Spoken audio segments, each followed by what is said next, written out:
தாய் தகப்பன் இல்லாமல் யாரும் வரவில்லை. யாரும் அவருடைய சுவாசத்தை நிறுத்திவிட்டு வர வேண்டும் என்று சொல்லவில்லை. ஆனால் சொல்லப்படுகிற சத்தியம், ஒன்று இருந்தால் இடையூறாய் இருப்பார்கள், இல்லாவிட்டால் இறையாகிற அளவிற்கு அவருடைய தசையை பிள்ளைகள் பெற்றோரை போட்டு நைய புடைத்து அவரிடத்தில் பொருளாதாரத்தை வாங்கி ஓய்வூத்தை வாங்கி அவர்களை ஒன்றுமில்லாத ரத்தத்தை உறிந்து சாப்பிடுகிறார்.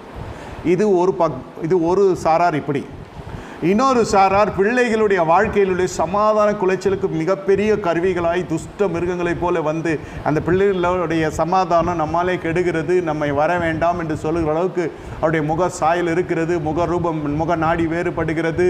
வாய் திறந்து சொன்னாலும் சரி, முகநாடி வேறுபட்டு காணப்பட்டாலும் சரி, நான் பெண்ணை கொடுத்தேன் என்று சொல்லி வந்து அமர்ந்து அவருடைய சமாதானத்தை குலைத்து ஒரு வருகை போதும் ஒரு குடும்பம் அழிய.